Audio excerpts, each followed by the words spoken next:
I got two words for you. Let's go. Because the Vancouver Canucks have just won their first game in 2021. The first regular season game we have seen the Vancouver Canucks play in 10 long months. And they win. They win. It's a score of 5-3 against the Edmonton Oilers, and this is an absolutely fun game to watch. I saw the entire last video where we were streaming for Montreal, Toronto, people asking me, hey Lego, what team are you cheering for, Montreal or Toronto? And I was saying the entire time, I'm kind of here, I'm cheering for the Habs, I'm a Habs fan, but as long as we get entertaining hockey, I'm good. We got that. The Habs lost, but I was still thoroughly entertained.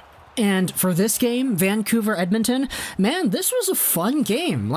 Even though there were times where I didn't really feel all too threatened about the Vancouver Canucks potentially blowing away the lead and losing, I was just kind of sitting there, enjoying it, liking what we saw, and for the most part, this is such a great start to the Vancouver Canucks season because we had ourselves no JT Miller and no Jordie Benn. We made a video about this the other day, but Miller is unavailable to the Vancouver Canucks for a while because of virus protocols. Same thing with Jordie Benn. But another thing we have to note about this game before it actually began was the fact that Harnarayan Singh was making his play-by-play debut on Sportsnet on the main brand. We saw him do Hockey Night in Punjabi all those years ago. You remember the Bonino, right? But he made his debut. I thought he did a pretty good job. I saw a lot of Canucks fans kind of saying, oh, where's John and John, man? I miss Shorthouse and Garrett. And I'll tell you, man, I really do miss those guys too. But you know what? Having a nice change of pace over here, it was cool. I thoroughly enjoyed Singh's commentary, but actually going over the Vancouver Canucks game, things started out very well for a few players in particular, and I want to call out Nils Hoglander here. Because this guy, right off of his first shift, was so defensively responsible. He was making very nice, intricate passes where he would bank it off the boards to the guy who was coming in with speed down the right side. He would receive passes by pulling his body and stick far out to the side and then quickly spinning around and sending it the other way. He was so capable. That's the word I'm going to use, capable.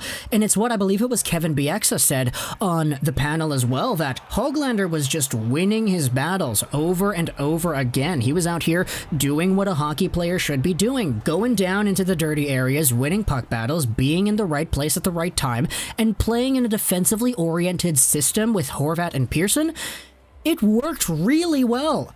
And it started off with a Bo Horvat goal in the first period where Nils Hoglander chips the puck off the boards. It goes off a few Edmonton guys, and then Tanner Pearson takes it and dashes up the right wing. He's approached by two other Oilers, so what does Pearson do? He does the same move that I do in Hockey Ultimate Team when I'm approached coming over the right wing. Stop up, press L2, do the little spinorama into the middle, bring the puck over to an open new lane that's established by the other players coming into me, and then center it for the guy who's out alone in front. That's what Tanner Pearson did. He found Bo Horvat all alone with Mikko Koskinen, and he makes no mistake, he just shoots it. It goes in. 1-0 Vancouver at the end of the first period.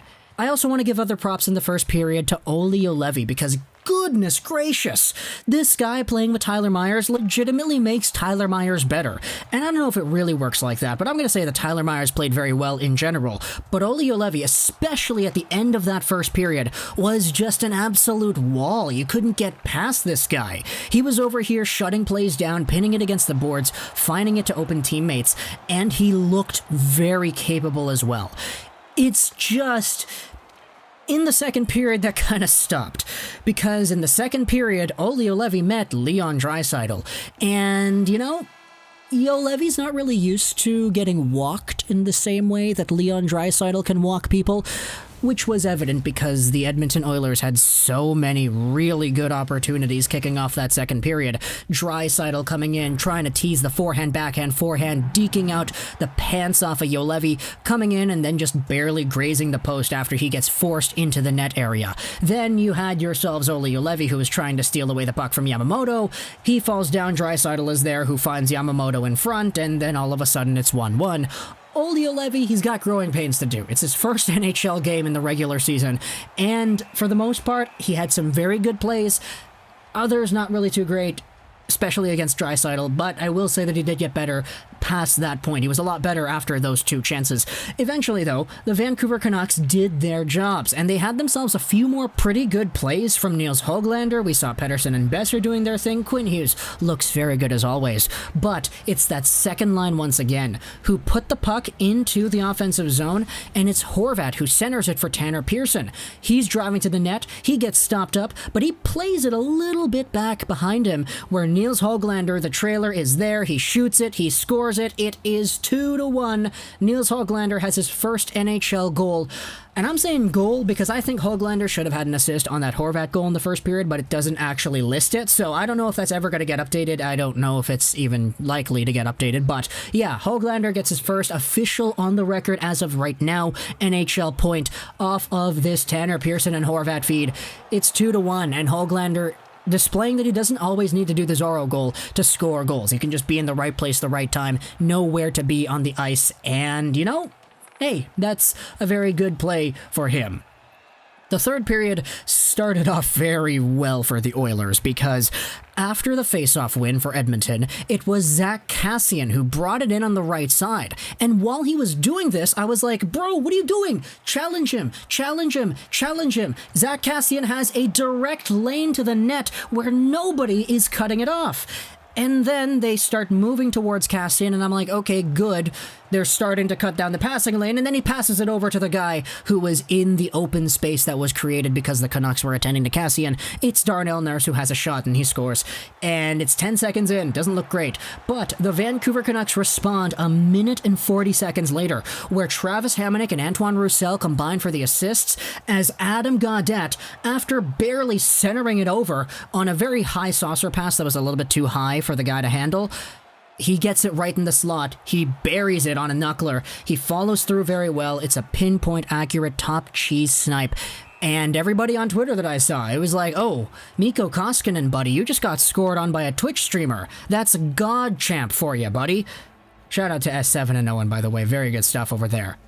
So it's 3-2 Vancouver, and then just a minute later, you had another play where the top line, Virtanen, Pettersson, and Boeser were in there. And the Oilers clear the puck, or at least it looks like they do. No, they don't actually clear it. It's over to the blue line and not out. Quinn Hughes is down there. He gets taken out of the play. Oh no, he's sitting down on the ice. The battle is still going there. Darnell Nurse almost pokes it away, getting himself a 2-on-1, and I'm like, oh no, please don't do that. But Tyler Mott has his stick there, blocking off the access to stealing the puck away, and Quinn Hughes, while just sitting there flat on the ice, takes the puck, wrists it all the way into the zone, and who's there? It's Brock Boeser, who didn't bother to leave because he knew that Quinn Hughes would win that puck battle. He's in all alone, one-on-one with Koskinen, and he just grips it, rips it up high, and it's in the net. And that was a beautiful goal. Brock Boeser, the confidence man, he's showing himself off very nicely. Hughes gets his first point of the season, Boeser with his first point of the season, and then a few minutes later, hey, Adam Larsson scores a very good passing play and a very good shot too on Braden Holtby. Edler was in the screen there. Holtby had to look right over Edler, and Larsson shot it to the left, so what are you going to do about it? That was a very good, clean shot. And then a few minutes later, it's Pettersson, Boeser, and Hughes. Hughes with the very nice pass into the middle for Pettersson, who takes it very cleanly at an awkward angle. He pulls it quickly back, sends it ahead, off the boards it goes to Boeser, who comes streaking in with speed. He shoots it over the goalie's glove, up high, in the net, boom goes the dynamite baby. That's that speedster, #1 sniper Brock Boeser from his rookie season coming back right here, and you could feel the energy, man. He's out here scoring goals, 2 goals in his first game. That wraps everything up. Hoglander has a goal. Olli Juolevi looked okay for the most part. Bo Horvat did Bo Horvat things. Hughes, Petey, and Boeser getting on the board over here. They didn't have JT Miller, but they didn't need him, man, because they still won 5-3. And McDavid and Draisaitl looked so good in this game. Oh my gosh. Every time McDavid had the puck, I was just screaming in fear, because this guy finding himself the ability to walk himself over Travis Hamonic and get a shot on goal on a semi-partial breakaway. It's terrifying, man. Speaking about Travis Hamonic, he did go to the box a few times. I didn't really like how he was putting himself in that position, but hey, you know, some of them are a little bit more forgivable than others. If it's Connor McDavid walking you and finding an open path to the net, oh, you better better get that slash on there, buddy. You better make sure that guy doesn't put the puck in the net there. As of the other guys, though, Tyler Myers, I honestly thought played pretty well in this game, especially with Olli Juolevi. They played very well together as a pair, I think. Schmidt had some very good looks as well. He had to block a shot earlier in the game, and that took him out for a little bit. Edler, honestly, made some pretty good reads, I think. Then you have the forwards up front. Obviously, we spoke about the Horvat, Pearson, Hoglander line doing some very good work.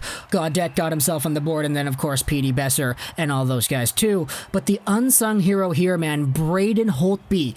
Oh, my gosh! A 903 save percentage, 28 saves on 31 shots there. Braden Holtby is an absolute beast, bro. This guy is so calm, cool, and collected in net.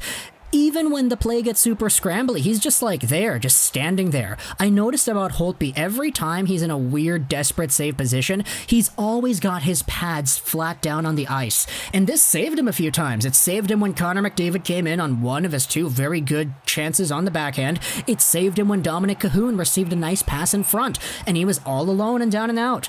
This is a huge diversion from what we have from Jacob Markstrom, because if you remember Markstrom, he's very antsy, he's left, right, he's up, down, center. He's always moving, he's very jittery. He's got that quality to his game that makes it look like he's always twitching around because he's making sudden, sharp, slight movements every few seconds, especially when the going in his own zone gets tough. For example, remember the 3-0 breakaway in overtime that happened a few years ago? Yeah. Actually, no, that wasn't a few years ago. That was last season. Oh my gosh. When that happened, Markstrom was just like up, down, just moving all over the place. But Holtby? Nah, this guy doesn't do that. Not saying that that's a bad thing either. It's just a difference in styles. I always appreciated how cracked out it seemed that Jacob Markstrom was whenever he played. But Braden Holtby has his own charm too. Very calm, very collected, very stylish in net. But ultimately, the Vancouver Canucks take things. It's a 1-0-0 record on the year. 2 points for the Vancouver Canucks. 0 points for the guys in the blue and orange. Talk to me in the comments what you think about this game. I hope you enjoyed this video. Social that Trolls and I can't believe we made a 12-minute video just talking about one individual game. And bye.